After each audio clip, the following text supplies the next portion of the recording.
Yay, recording is in progress. Hello! Now you can see me in big. I know it's a shock. I'm so glad that you're all here. Thank you for coming back. Thank you for remembering to come back. It's been a while since the last time we had any chance to learn together. I hope what's happened since the last time has been a good thing. It's been a blessing.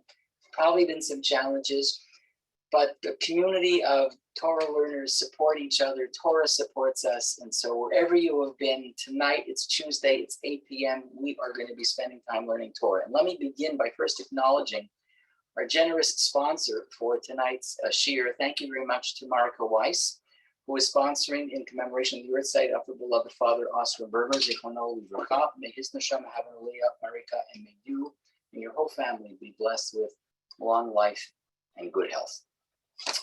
So our Parsha for tonight is Lech. And, as I say from time to time, I don't really know what the problem is finding Divrei Torah. The problem is not finding Divrei Torah. The problem is what not to say, because there are so many things that I need to sort of figure out how to sort of condense this. And maybe that's a bad thing. Maybe it's not, but I can't speak tonight. We're going to read it again next year. So let's begin. Actually, before Parshat Lech, I want to begin at the end of last week's Parsha.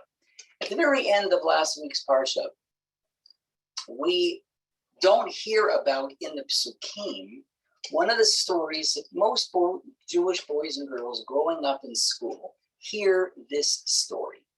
Now, it's not explicitly ever written in the Torah, but Rashi quotes it as part of our Torah Sheba'al Peh, or our oral tradition. So I'm going to tell the story. I'm not going to read the Rashi, but this is essentially what Rashi is telling us. He tells us the story of how Avraham Avinu, as you remember, broke his father's idols. Terach was a merchant of idols, and Avraham broke his idols. The part about it that's more dramatic, as Rashi tells us, than the children's version that I think we clean up a little bit, is that it was Terach, Avraham's father, who informed on Avraham to the king, whose name was Nimrod. Just imagine that for one moment, that your father informs on you for the purpose of having you killed. That's an extraordinary thought. That Avraham's father actively took steps to bring about the demise of his own son. Just a side note, I wonder whether that traumatic moment of knowing that your father sought your demise might have played a role in how Avraham himself struggled when he was put in a situation where he had to act upon his own children in a manner which probably he didn't want to do. He had to send out his son Yishmael, whom he called his beloved son, and how hard that must have been. He saw what a father could do to his son to bring harm to him, and he probably said, that will never be the way I treat my son. And then, of course, God turns to him and tells him to bring his other son, whom he loved, Yitzchak, to Har Moriah and offer him up there as a sacrifice. How difficult that must have been for Avraham, because he himself had been the victim of a father who tried to bring his demise. But here's the question. This story is so well known. It's part of our Torah Sheba'al Peh. We teach it to our children. We use it as a banner to talk about the greatness of Avraham Avinu, whose faith in Hashem was so strong, was so unmovable, that even being thrown into the fiery furnace by King Nimrod did not deter Avraham. Avraham was prepared to go to his death following God. It's crazy. He was prepared to. He never really had an encounter with God, because God only presents himself to Avraham at the beginning of our parak, which is our Parsha, which is Lech. And the story I'm telling you is part of Rashi's explanation of why the Torah tells us that Haran, Avraham's brother, mate al pnei terach aviv, that Haran died, as it were, in the presence of his father Terach. And to that, Rashi explains, why is the Torah telling you this? Because Avraham was first thrown in the fire, and King Nimrod said, oh, your God's going to save you. Let's see what happens. Avraham was prepared to die. Of course, God saves him. Haran, Avraham's brother, is watching this. And Avraham's brother had up until now thrown his hat in the ring with Avraham, meaning he followed in Avraham's footsteps, not out of the same level of devotion, So when Nimrod, according to Rashi, says to Haran, do you want to die too? Haran saw what happened to Avraham, so Haran figures it can't be so bad because God saved Avraham, he'll save me. Of course, God does not save Haran. He does die in the fiery furnace because Haran did not go into the furnace with the same conviction and faith and commitment to God that Avraham did. So that's how our parsha begins. It begins knowing that this is in the background. But why not explicitly state this? If this is such a praiseworthy act, would you not want to read about this in the Psukim? Why does the Torah not explicitly write it down? So when we come to the end of Parshat Noach, or we read in the beginning of Parshat Lech, we'll extol the virtues of Avraham. We'll sit down with our children. We'll read the story. We'll read the Psukim. Okay, we'll read the Rashi, but we'll tell them this story. And it's not here. And why is it not here? So one amazing answer, which does not get a lot of traction amongst all the Meforshim. This is the only person who says this. And it's a startling explanation. And that's probably why so many people rejected it as an acceptable explanation of why it's not written. And it was stated by Rav Yonatan Ivashitz. And amongst his various writings, Rav Yonatan Ivashitz says that the Torah's silence about this sort of episode in Abraham's life is actually a subtle criticism. What did Abraham do? And Rabbi Yonatan Ivashitz says, because he risked his life. He broke all those idols. Why did he have to do that? One should not put oneself in a position of potentially being harmed, because that's not the mitzvah. You have to die for three things. It's true.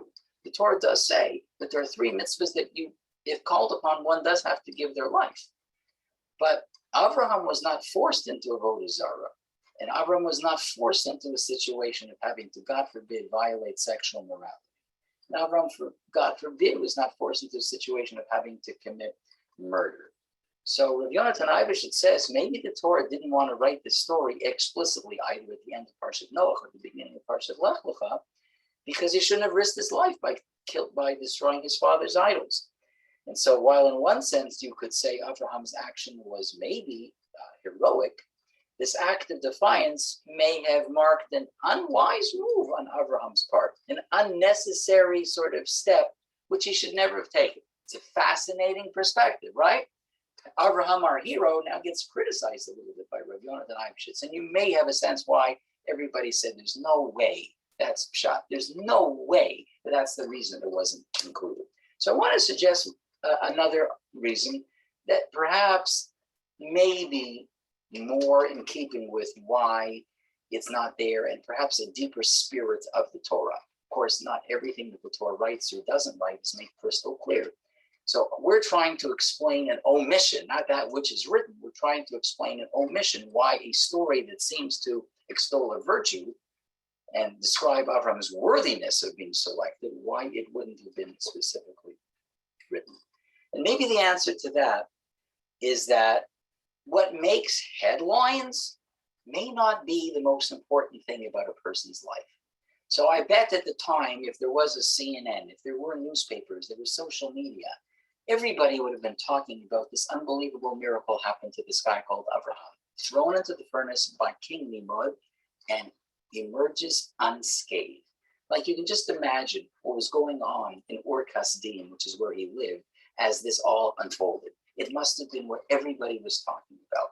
It made headlines. But that's not what Hashem wants to make headlines about with Avraham. It's a great story, and it's true, but that's not what we're going to include. But we will include the story of how Avraham tried to defend the city of stone. Now, that didn't make headlines because nobody knew about that. That was a quiet conversation between God and Avraham that took place at the hilltop. So nobody was there, nobody witnessed it, as opposed to all the people who were standing in the king's court in Ur Kasdim and watched what happened with Nimrod and Haran and Avraham. And that made a lot of splash. But his defending stone didn't. And perhaps that's the point. The things that Hashem tells us are worthy of publicity may not be the flashy things, may not be the things that other people think, oh, we got to tell that story. That's got to be posted. I got to make that way. That has to go viral. And Hashem says, I'm not sure that it has to go viral. That story is a great story, but the more important story about Avraham, I think, are stories that happen later on in the Parshat. Later on in Parshat Lech, later on in Parshat Vayera, later on in Parshat Sarah. The three Parshas that really describe and unpack Abraham's life. So maybe we are often misled by the fanfare and the fireworks of media and, I guess, public notoriety. And accomplishments that make waves and earn attention of everybody all over the globe often can appear to us as way more important than things that we do privately without notice. And in truth, this is not the case. And perhaps that's one reason why the story of Avraham and Nimrod and Kishana Eish is not in the Torah. So I want to share with you a very interesting halachic question that emerges from this story.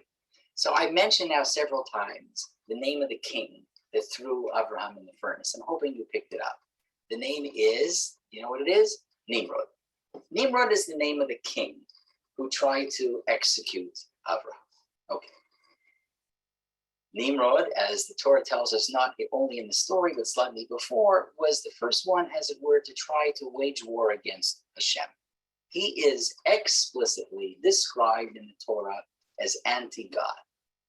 Okay? He's not a hero. He's an anti-hero. So now we're going to jump to now, modern Israel.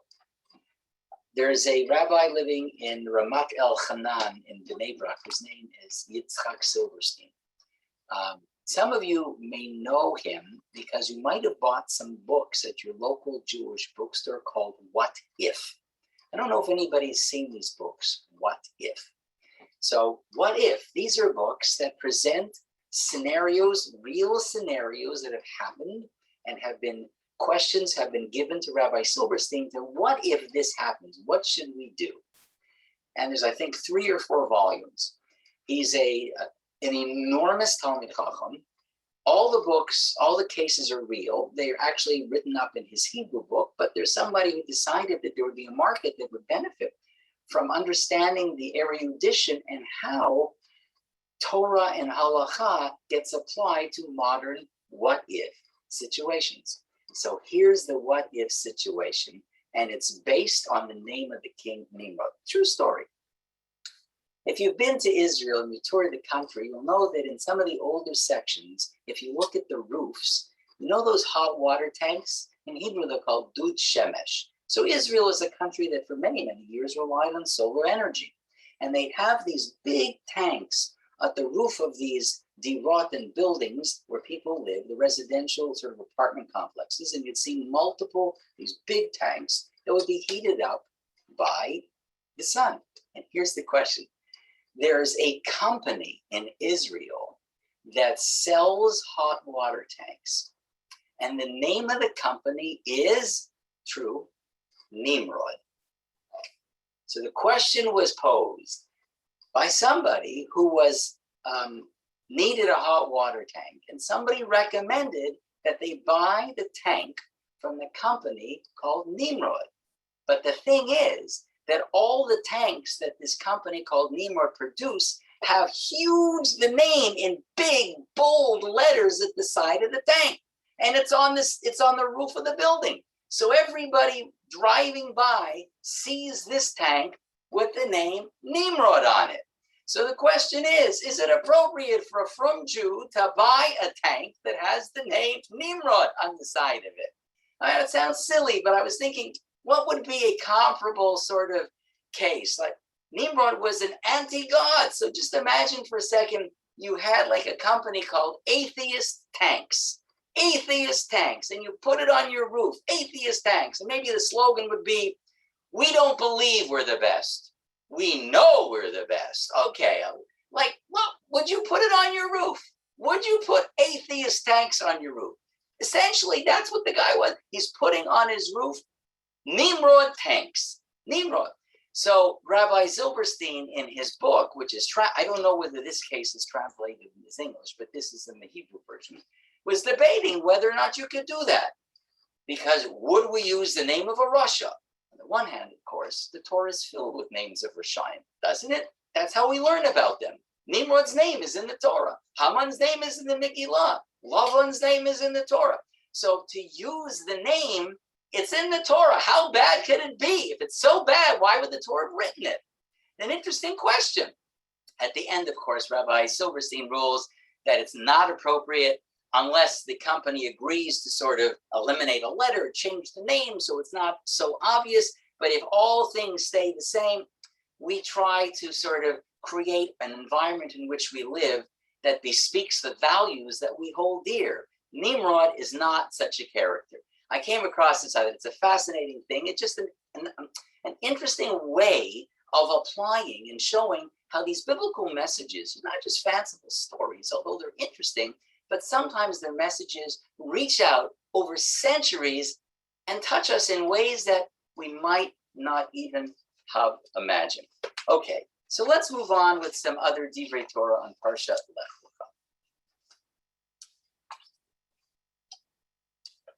The Parsha begins with Hashem having a conversation with Avraham Avinu. What's not mentioned, as I said before, is any reason for that. There's no way of us to know explicitly why God selected Avraham. Our Torah Sheba'al Peh tries to fill it in. And I just want to share with you an interesting insight about this sort of rabbinic insight. This is an insight authored by Rabbi Avraham Erlinger. He's a Rosh Yeshiva in Kiryat Herzog in Israel. He started an interesting yeshiva, Nachalat Shlomo. It's a yeshiva for young men who were not successful in other yeshivas. And he really felt that he needed to find them a place and to teach them the beauty of Torah. So he created this yeshiva called Nachalat Shlomo. And he's the Rosh Yeshiva there. And he wrote a book of sort of essays, his own sort of insights into Torah and Jewish philosophy and theology. So he explores this sort of idea, this moment in Abraham's life that he was selected by God, and how Chachamim, our tradition, understood the reason for that selection. So there's a beautiful, beautiful midrash that he uses as his foundation for the idea that he's going to put forth. So what's the midrash? The midrash is this. Amar Rabbi Yitzchak. Rabbi Yitzchak said, Mashal le'echad shaya over mimakom l'makom. To understand Abraham's selection, perhaps, you need to sort of imagine a person who's on a journey. He's going from place to place. V'ra'a bira achat doleket. And he came upon and he saw a bira, which is a palace. And then the word is doleket. There's some disagreement as to what the word doleket means. Rav Erlinger chooses to explain it, and it's entirely a consistent explanation, acceptable. Doleket means illuminated. Lahadlik ner shel Shabbat is to light the candle. So it's lit, it's filled with light. Just by the way, the other explanation is doleket isn't filled with light, but it's burning. Lecha means fire, like when a fire breaks out, Lecha. But not Reb Erlinger says, no, he likes the explanation of it is illuminated. It's all filled with light.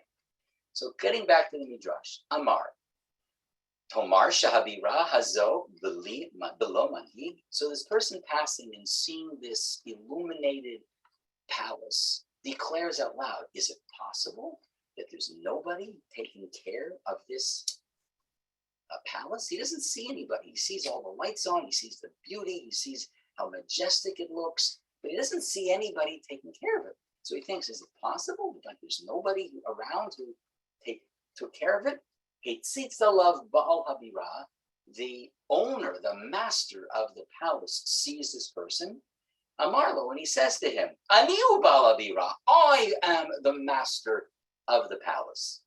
So the Midrash continues, Kach lefi shahaya avinu Avraham omer. That was the parable. And now what is it about? Because Avraham, in his, as it were, travels, and not necessarily physical, but in his travels and his exploration, in his journey in his life, so too did he declare, like the person in the Midrash, Tomar sha'olam hazeh b'lo manhig, is it possible to believe that the world is without a leader? Hitzitz alav hakadosh baruch hu v'amar lo, The master of all masters, HaKadosh Baruch Hu, looks at Avraham and declares, Anihu Ba'al Ha'olam. I am the master of the world. And that's the Midrash. But we need to, I think, unpack this a little bit more and dig a little bit deeper as to what this Midrash is saying. And just to remind you again, every time you come to a Midrash, what is the Midrash? Midrash is a literary device that our Chachamim are using to help us understand what they're thinking about regarding the Tanakh and Torah and philosophy and life. They're trying to use the literary device to push us to a limit, to open our eyes and minds. And the Midrashim are fearless. Our Chachamim were not afraid, unlike us, I think, today. We can't say that. Our Chachamim, our Tanaim, and our Moraim knew that the goal in life is to find truth. And the only way to find truth is to push and push and push until you can eliminate the chaff and get to the kernel. So what is it that the authors of this Midrash are trying to say? In explaining what was happening intellectually and religiously in the world, it's important to remember Avraham Avinu still lived in the shadow of people who had some recorded history of the creation of the world. Avraham was 10 generations after Noah. But there still were people who were talking about Noah, but even talking earlier than Noah. Much earlier than Noah. And so when people talked about the world, people were talking about how God created the world. It wasn't as though people didn't believe that there was a God. It's almost intellectually impossible to understand that from the time of the creation of the world and all that must have happened for man to sort of come to grips with that, what they all now believe that stones and rocks and moon and sun, all of those things are powerful, they're God, and the idea of HaKadosh Baruch Hu is sort of dissipated and evaporated? No, the Rambam says that's not how it happened. So what did happen? And the Rambam explains what happened was this, that people believed in the existence of God, but they also believed that that which God created must also have some sort of significance because it came from God. So God's creations are in and of themselves worthy of respect. But what they also began to wonder about is this. Is it possible that God created the world? That wasn't up for discussion. But he himself no longer maintained a relationship with the world. In other words, it's a specific theological belief that God creates the world, but checks out. Deism. He's there, but he's not maintaining a active and deliberate and mindful and thoughtful relationship with us. And that, apparently, says Rabbi Erlinger in his essay, is what was happening. That people did believe that there was a God, but they believed that the God himself was no longer actively relating. So what they did was they related to what? They related to the things that God created. So the sun and the moon and the stars and all of those things were, as it were, replacing the direct relationship that people had with God, because these were God's creations and worthy, because God created them, they have some sort of intrinsic worth on their own. Now, what I just described to you does not seem to be so deep that only Avraham recognized this. I don't believe that's the case, and neither did Rabbi Erlinger. So what distinguishes Avraham? It's likely, says Rabbi Erlinger, that there were other people who also, like Avraham, had questions. And we tend to sort of, describe Avraham as, oh my God, it was revolutionary. He came up with this notion of ethical monotheism, which means what? That only Avraham asked these questions. Only Avraham was capable of finding the answers. And Rabbi Erlinger says, I'm not sure that's exactly the case. Maybe the human mind at that point was capable. So what then distinguishes Avraham from everybody else in the generation? Because Avraham was selected by God, not the other people, who, if we believe are capable, but they don't rise. What distinguishes? Rabbi Erlinger offers his answer. He offers the answer that the difference is that Avraham wanted to pursue his questions. He wanted to pursue his questions, that the answers were not sufficient. That while other people may have in fact asked the same questions that Avraham did, they stopped the search. And at some point they were satisfied with less than the truth. Not that they were not capable of thinking of the questions, but the difference between Avraham and them is that Avraham stayed on path, on course.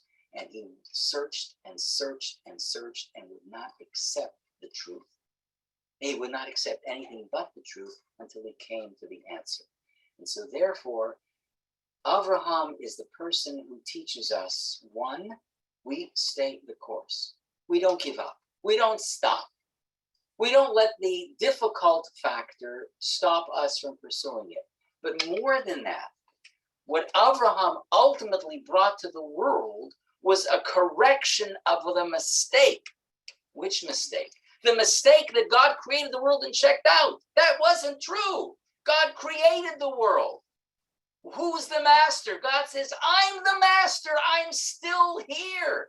And while Avraham was searching, remember he said, where's the master? He couldn't see the master. So he asks a question and he waits. And it doesn't say how long he had to wait.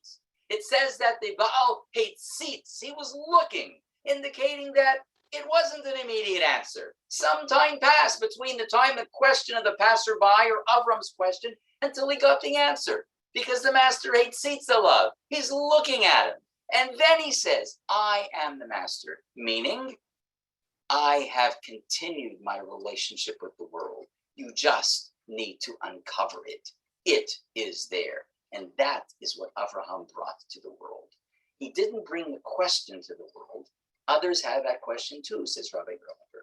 What he did was he didn't stop questioning, and he kept questioning until he realized the mistake was thinking the relationship is over. I just had an interesting discussion with my wife, Rochelle, in terms of if you have a relationship with a person, do you have to call them on a regular basis to maintain that relationship? Can there be a relationship? It's an interesting question. I had an opinion. I'm not sure that we all see eye to eye about that. Can you have a relationship with somebody where you're not in communication with them for a long time? Can that work? Can that work? Avraham didn't hear from God for a long time, but he knew that there was something going on. He believed it. He dug deep until Hashem sort of said, I'm here, Avraham. And then, of course, that gave Avraham the strength to continue. But he believed in it. So I wonder whether or not that's also a model for some of us. Some of us, like maybe guys are worse at this than women are. I think that's generally true. Women are far more, I think, adept at maintaining communication in relationships than guys are. But I don't think it means that guys don't think that they're in a relationship. I don't believe that. And so maybe that's also what we have with Hashem. I know that I'm in a relationship with Hashem. Now, what that means and how that gets expressed may be different. But I think that maybe that could be part of what this story is trying to tell us. Relationships existed. The rest of the world thought, no, it's gone. It's finished. I can't see it. I don't hear them. No voices, nothing. And Avraham said, no, it doesn't make sense that the relationship is over. It can't be because there's too many other signs. It can't be that the sun keeps rising. It can't be that the water keeps flowing. It can't be that the wind keeps blowing unless there's somebody at home, a master. And even if I'm not hearing it, I believe in the relationship. It's an interesting idea. Rabbi Erlinger has this in his essay in his book, and I wanted to share that idea with you. I'm going to continue now. We're going to take a look at another verse in our story. I'm going to now turn to Perek Yudbet. For those of you who are using Chumash, you're certainly welcome to do so. Begin at the beginning of the Parshat. And if you want to follow, you can, but as you can see, I'm not structuring the shiur that you must be sitting in front of the Chumash. So Parshat Lech Lecha begins this way. Vayomer Hashem el Avram, Lech lecha mi'artzecha u'mimoladetecha mi'beit avicha la'aretz asher ar'eka. Hashem said to Avram, go for yourself from your land, from your relatives, from your father's house to the land that I will show you. Pasuk Bet. Ve'e'escha legoy gadol va'avarechecha. Ve'agadla shemecha ve'heye biracha.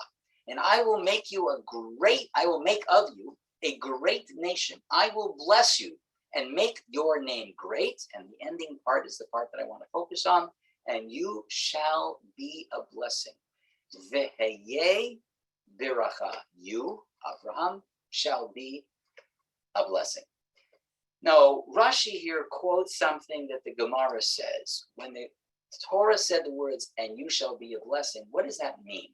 So probably we're all saying, well, Avraham is an amazing person, and to be in Avraham's company is a blessing. And somehow through your relationship with Avraham, you find your life enriched and enhanced, and that's a blessing. No doubt that is one of the levels of meaning. But the Chachamim understand this in a different way, surprisingly a different way.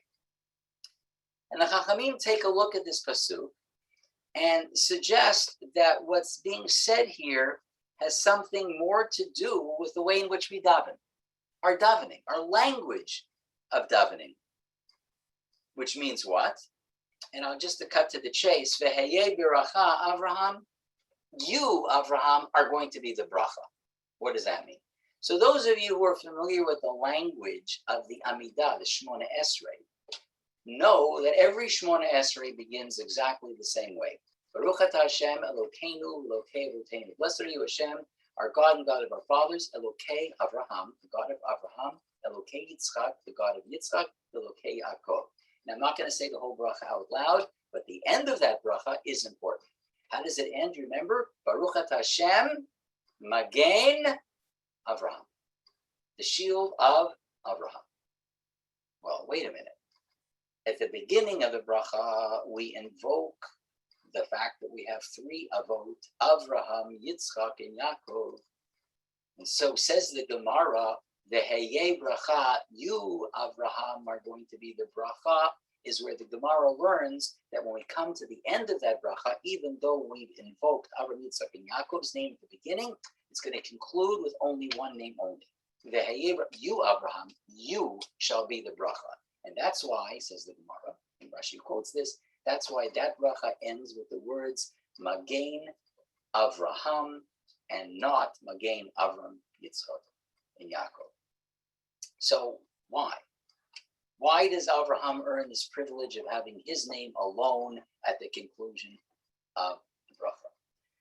So the Ktav Sofer, in his commentary to the Torah, I think gives a sort of an insightful analysis. It's true that we invoke Avram, Yitzchak, and Yaakov. However, in comparing the experiences of Avraham, Yitzchak, and Yaakov, there really is a difference. Yitzchak and Yaakov were born into families that were rich with tradition. Certainly Yaakov was raised by his father, Yitzchak. So Yitzchak, of course, is the second of the Avot, and Yaakov was bequeathed all the Torah that Yitzchak had learned from whom?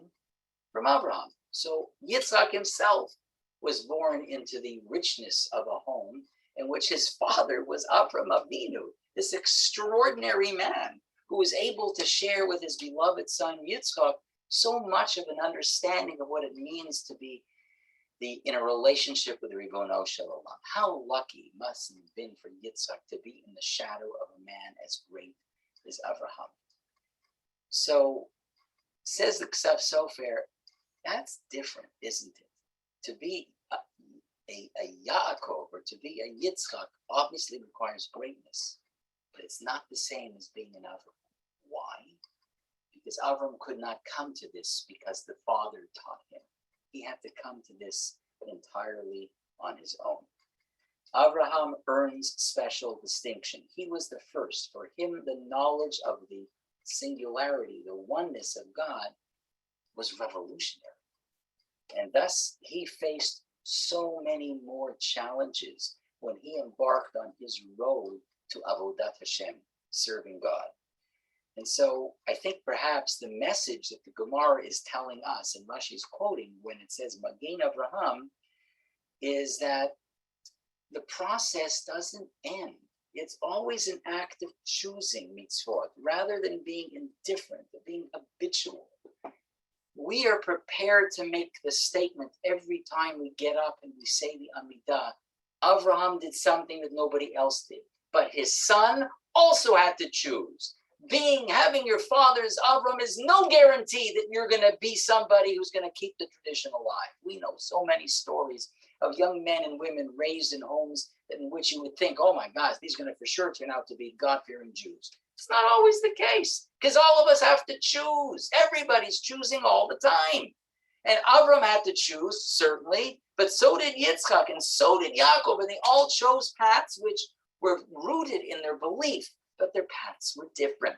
And that's why when we construct the Amidah at the beginning, the framers of the bracha, the Anshe Knesset HaGdula, the men of the Great Assembly, felt that we need to invoke all three. We need to say Elokei Avraham, Elokei Yitzchak, and Elokei Yaakov, but isolate at the very end and give credit to and acknowledge the revolutionary contribution that Avraham Avinu made, living in a world that was so totally different and still being able to sort of emerge as a free thinker, not bound by the prevailing ideas and culture that so strongly affected his whole community.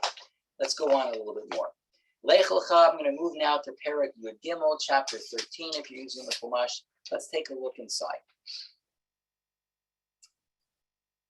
Avraham, of course, has a family. He has his own wife, but he also has a nephew.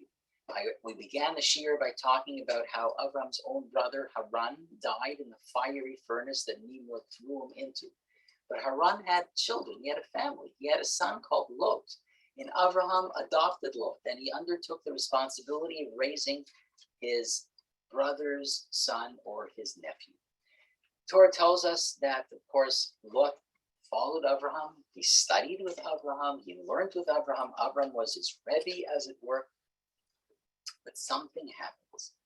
Something happens after they return from going into Egypt. Now, they come to the land of Israel. Avraham brings his whole entourage from Ur Kasdim to Haran.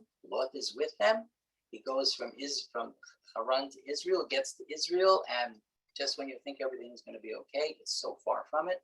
There's an enormously serious famine in the land, and Avraham then takes his family south to Egypt to escape.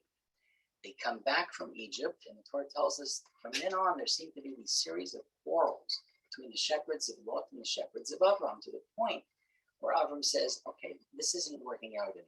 I thought that I wanted to support you, but if this is all going to end with you quarreling and me quarreling and our shepherds quarreling, this is not the way I want this to work. So Avraham turns to his beloved nephew and says, you decide, look at the countryside, you decide where you want to go, and we'll part. You pick whatever area is yours. I'm not going to argue with you. And so the Torah tells us, let me read the pasuk to you. And let's take a look. I'm reading chapter 13, and I'm looking at pasuk 10. Yud.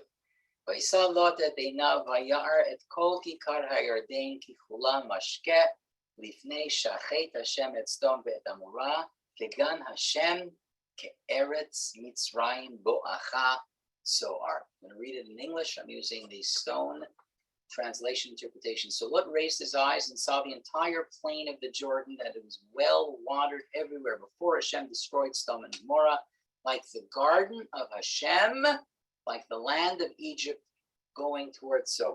So just to say it in simple words, Lot sort of looks at the land, pervades the territory, and he sees the Sodom and Amorah area, of course, before it was destroyed.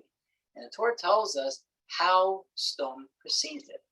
And the Torah tells us that when he looked at it, to Lot, it looked like Kigan Hashem Ke'eretz Mitzrayim. It reminded him of two things. Gan Hashem. What's Gan Hashem? Literally, it's the Garden of Hashem. What's the Garden of Hashem? That would have been the Gan Eden, Garden of Eden. Now, I don't think Lot ever saw the Garden of Eden, but he certainly heard about it. That was a story that everybody taught because it was real. after Adam and Chava were kicked out, the whole story was taught from generation to generation to generation. And must have been a description of how beautiful this place was. And so for Lot, the part that he saw, the Sdom and Amorah area, looked like something that he described as this is Gan Hashem. But it also looked like Eretz Mitzrayim. Now that he did know, because he went with Avraham and Sarah down to Eretz Mitzrayim. So that he had direct experience. What was that like? He went to Eretz Mitzrayim. Now, why did he go to Eretz Mitzrayim? Well, because there was a famine in the land of Canaan, but there was no famine in Mitzrayim. Mitzrayim was a lush country. The Nile was irrigating the entire countryside, all the fields. It was beautiful. But not only was it beautiful, it was a place that bespoke wealth and comfort.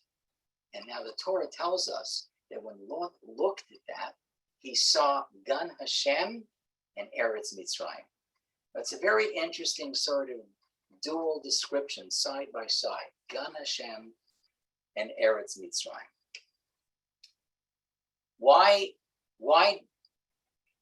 How could Lot, just for 1 second, associate the garden of God, Gan Hashem, with Sdom and Egypt? It's an odd sort of thing. He hadn't been there, I mean, in Gan Eden, in Gan Hashem. So what is this? And maybe Chazal are using the fact that the Torah is telling us a little bit of what Lot's experience was. And this is used to explain why he becomes more of a villain than he does a hero, even though he's Abraham's family. But from here on in, of course, we don't see Lot, as it were, as a rising star. We see him in some ways as a person who ought to be pitied. He becomes weak, and he makes a series of very, very poor decisions. He is sort of led by what? He's led by greed, isn't he? What is it that he thinks Gan Hashem is? What did he think Gan Hashem was that he wanted that experience for himself? I understand what he thought Egypt was, but what did he think Gan Hashem was? I think what maybe the Chumash is trying to tell us is that there's a skewed system of priorities here. Lot's recollection of Gan Eden as he looked out at Sdom and the Amorah area is what he thought paradise should mean. And what was that? It's about comfort of life. It's about freedom from hard work and financial concern. It was a place resembling Sdom and Egypt and featuring all manners of physical comfort. And that's what Lot was looking for. He wasn't looking for Gan Eden as a place of what? As a place that was free from physical work. Why? In order to encourage a person to contemplate Hashem and the relationship of God, which ought to be at the center of our being. Yes, we do need to work to do certain things, but to give us the opportunities that we need to really fulfill the real priorities in life, which are not the vacations. Those things are good. Those things are necessary to give us the feeling of strength in order to pursue what we need to pursue. But that was not the way Lot looked at it. Lot looked at Gan Hashem, Gan Eden, as the place of, I don't have to do anything. I don't have to be an Oved. I don't have to be a worker. Whereas, of course, the role of every person, certainly the role of every Jew, is to be Eved Hashem, a servant of Hashem. We're not looking to remove work. We're looking to choose the right work. We're looking to choose the tasks that bring meaning. And Lot didn't get it. Lot didn't see that. And this just draws a huge contrast between Avraham and Lot. And it teaches us a lesson about values and priorities, what we should consider as more important and what should be viewed as less meaningful. The difference between the fleeting, the temporary, and the olam that really has ongoing, continuous meaning, that which is eternal and that which is everlasting. And that's what should accompany us through life. And that's what Lot didn't get. And that's why I think ultimately Lot becomes that symbol of just misplaced priorities. And Nebuch, it turns out in the ending of Lot's life is he's a Nebuch. He missed it. He had an opportunity. You were with Avraham. You could have stuck it out and to be living in the shadow of greatness. Look what you could have become. And you gave it up for what? You gave it up for the Ferrari. You wanted the Lamborghini. That's what you wanted. On the other hand, you could have had a life of purpose and meaning and satisfaction and influence and growth and development. And instead, you got a great car with nowhere to drive it. Okay, let's go on. We're going to turn now to Perek Tetvav. Perek Tetvav is chapter 15. It has really a very critical story in it. And the story is called Brit Ben Abitarim, the covenant that Hashem enters into with Avraham, and through Avraham, he enters into with us. The Torah tells us the following, that Avraham, of course, is in a difficult time in his life. He's not certain about his future. He doesn't have a child. He's promised the country. He's promised the land. He's promised the wonderful things. But he doesn't understand how it can unfold if he doesn't have any progeny. He doesn't have any children. So Hashem enters into a covenant with him. And the covenant, called Brit Ben Habitarim, involves sacrifices. I'm just going to read them in English for the sake of time. And he, Hashem, said to Avraham, take to me 3 heifers, 3 goats, 3 rams, a turtle dove, and a young dove. He took all these to him, to Hashem. He cut them in the center, placed each piece opposite the counterpart. The birds, however, he did not cut up. Birds of prey descended upon the carcasses, and Avraham drove them away. And it happened as the sun was about to set, a deep sleep fell upon Avraham, and behold, a dread, a great darkness fell upon him. And then the next part, of course, is Hashem promising Avraham, telling him the future, his covenant with God. And he's also telling Avraham about the upcoming generations of slavery that will come to his descendants. Why is it that Avraham doubted God? I mean, he's followed God up until now. He left his home. Imagine that. He left the home of his father in first in Ur Kasdim, but that was a Teros initiative. But when he settled finally in Haran, Hashem tells him, leave, follow me. This is going to be for your benefit. And he does it. He does it. He packs up and he leaves. He crosses a whole terrain. He goes from Mesopotamia to Israel, to the land of Canaan, because God told him to do so. So obviously he had some sort of belief in God. And yet Avraham seems to say to God, especially in light of the promise, how could he have questioned it? How could he have questioned it? So let me give you an explanation.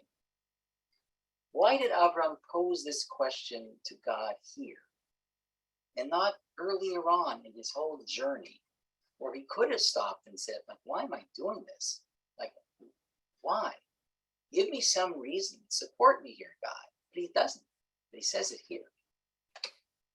So this is not the first time Hashem promised the land of Israel to Avram's descendants.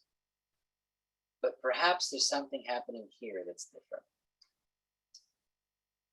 Hashem is asking, Avraham is asking Hashem something about the future of his children.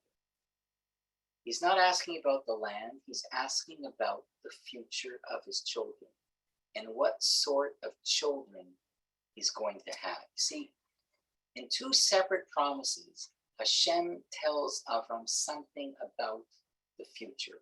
In one place, he says, your children are going to be afar haaretz. They're going to be like the dust of the earth. That's one image.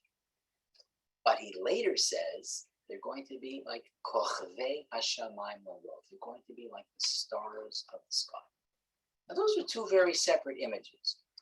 You may say that they're, in some ways, of course, they're alike. They're just 2 different images to talk about the same idea, which is maybe they're going to be so numerous, like the grains of sand on a beach, or the stars in the sky that you can never really count. But there is a qualitative difference that seemed to be lying on Abraham's heart, and something that made him feel uncertain. And he wasn't sure. And perhaps what Avraham is saying to him is, what are my children going to be like? How do I know that they're going to be the type of children that you're going to want to give the land to?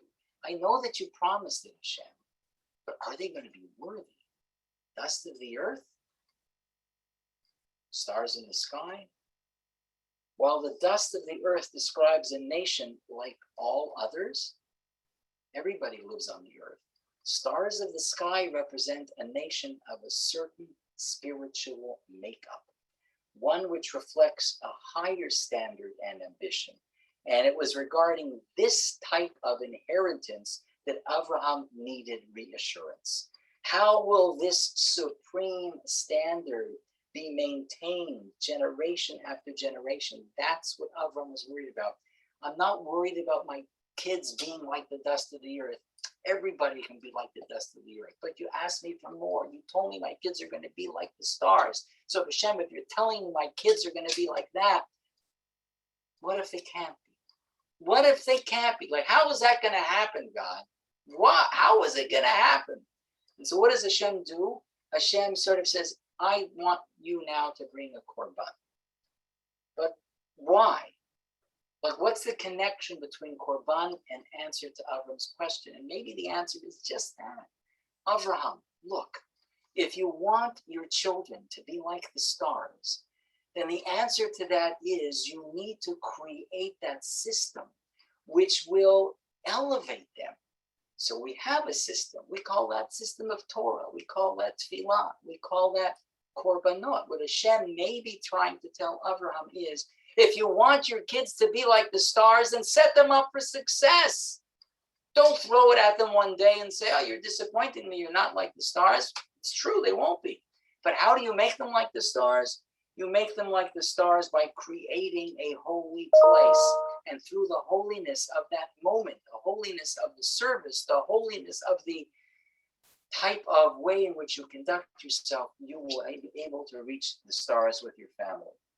A place of intense sanctity raises the standard of the areas around it, the rest of the country, charging the nation with responsibility of striving towards the higher level. That's what shuls are supposed to do.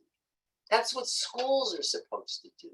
That's why we want to connect ourselves and our families to those places. That's what Hashem is telling Avram. Avram, this is what you need to do. You need to be connected to those places in which these are the values that get centralized. These are the places that are going to send those messages. If you want your children to reach the stars, then you need to make sure that we have those institutions which broadcast the messages. The home certainly is the most fundamental one, but more than that, it's got to be more than that. There was a time that there was a Beit HaMikdash, but we're living now in the area of without the Beit HaMikdash. So what does that? We do. Your home, the shul, the school, the study of Torah does those things. And I think that was the reason why Hashem said, I want you to understand the word korbanot here, not just looking to kill the animals. That wasn't what it was about. It was a spiritual moment that taught Avraham about the notion of service, of tefillah, and how critical that is in maintaining the level that your family, your descendants can reach.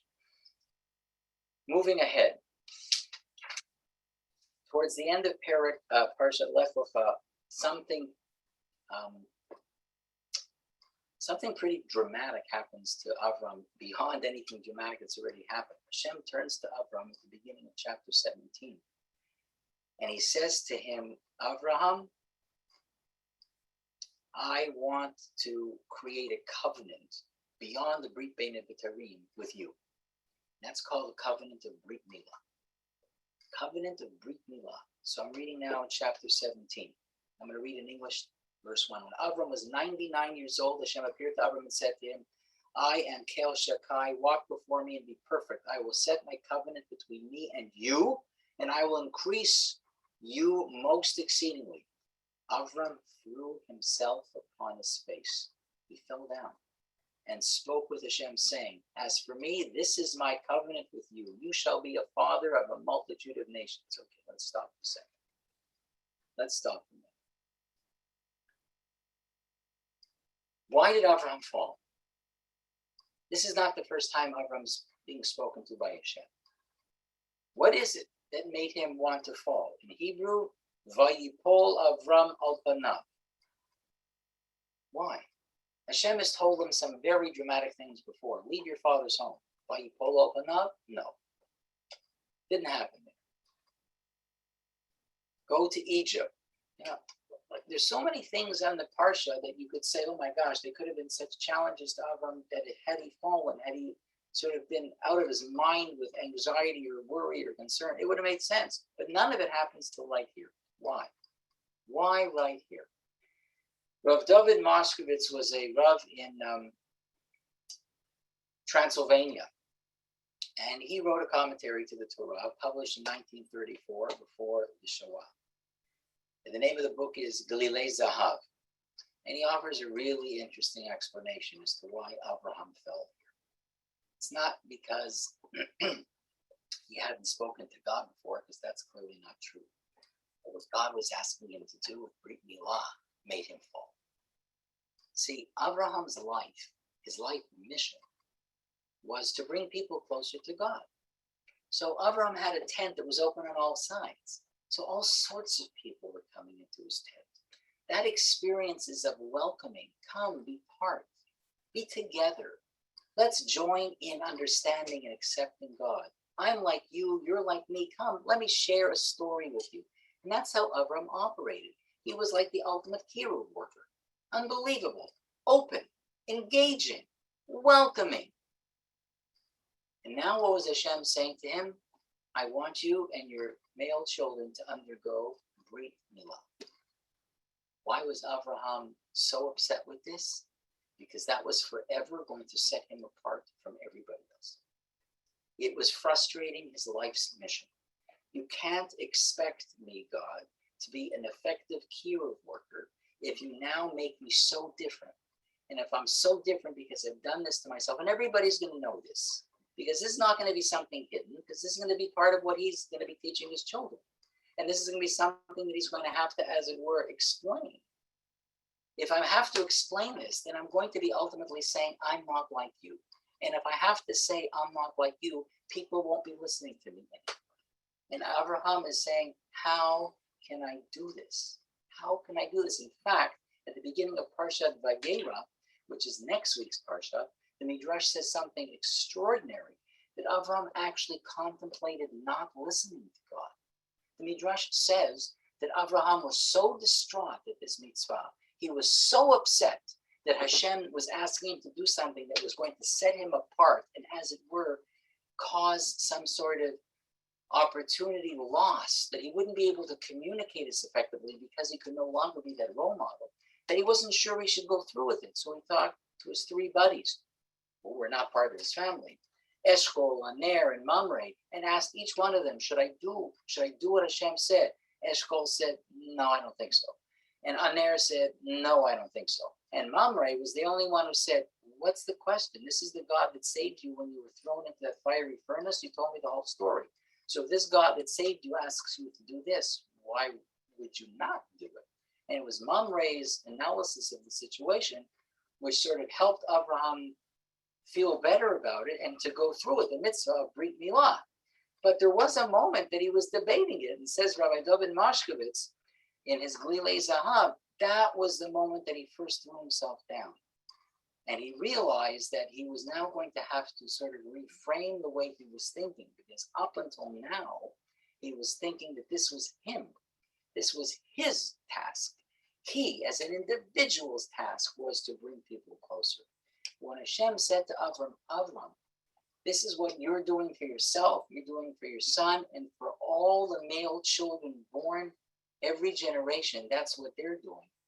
Avraham had to reframe that is no longer just his personal responsibility. This is now going to become the responsibility of the nation, the Jewish people. We are going to be, as it were, the Or Lagoyim, the light. We're going to be, as it were, the moral beacon. We're going to be the ones to share a message. And Avraham had to sort of understand it wasn't just about him anymore. A big transition for Avraham, and one that was not easy for him to do, apparently. And how do we know that? By virtue of the fact that he, Vayipol Avram al Panav, he, as it were, fell.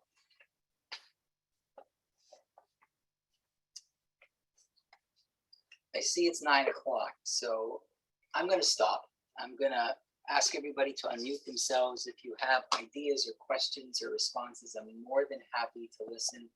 I've certainly enjoyed spending time with you, and I'm interested to hear stuff in your mind about any of the Divrei Torah that you might have heard tonight. So thank you again. Hopefully, for those of you who are not going to stay, please join me again next week, 8 o'clock, same time, same Zoom link, same password, another Parshat class.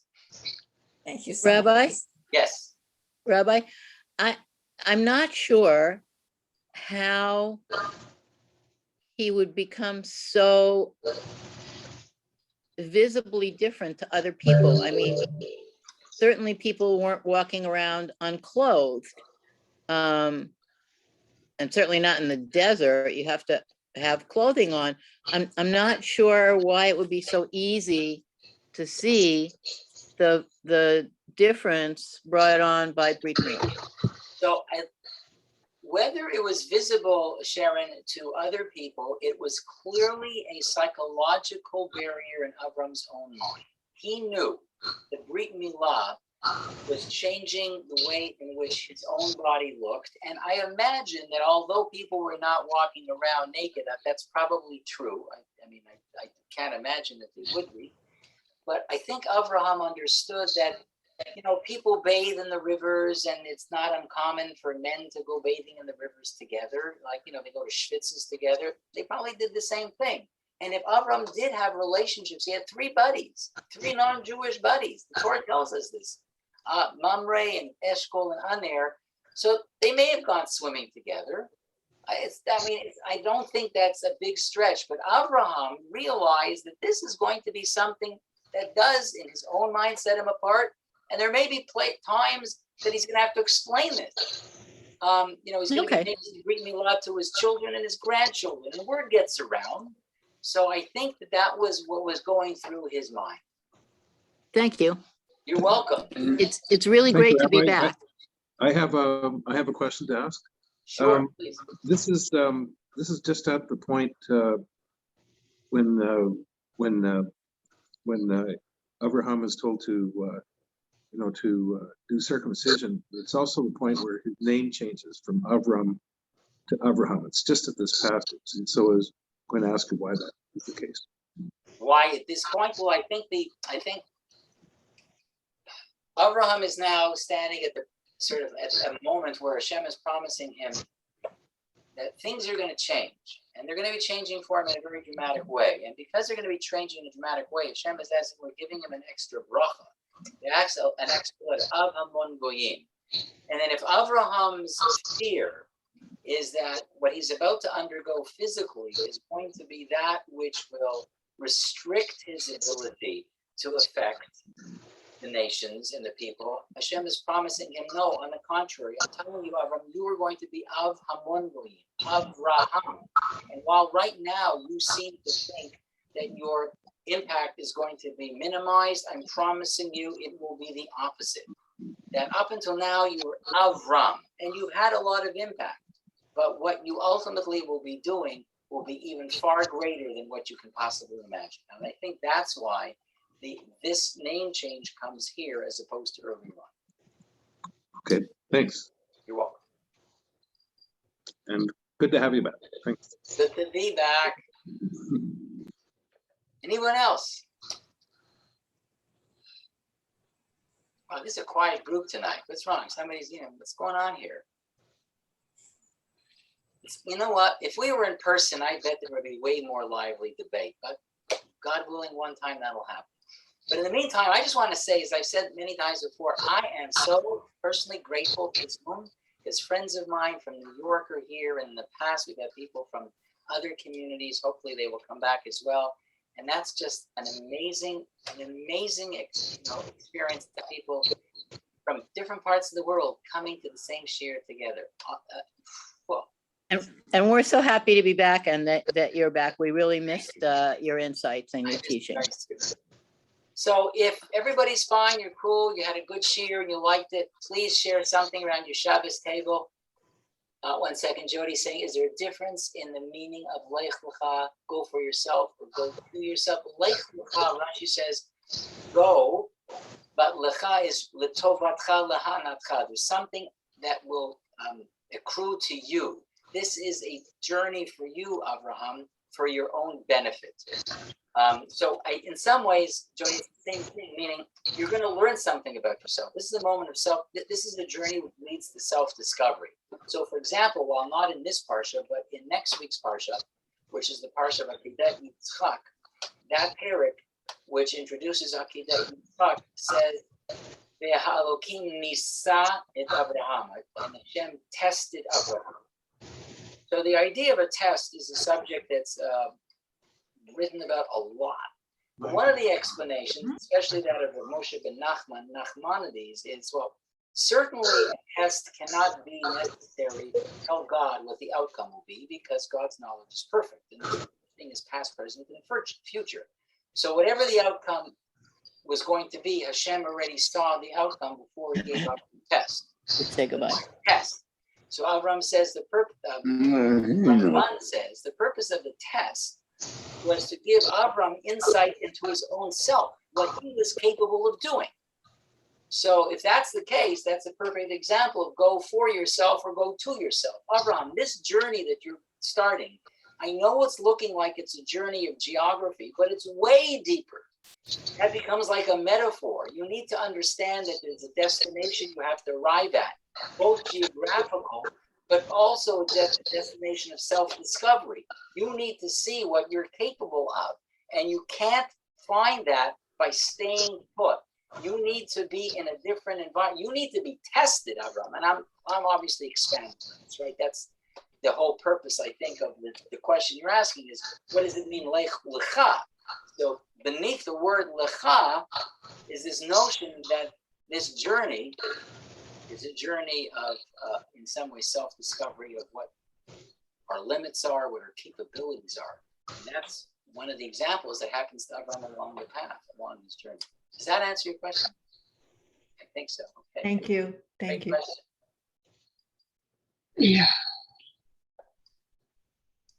The war between the 4 kings and the 5 kings is an interesting passage, but I haven't heard, one second,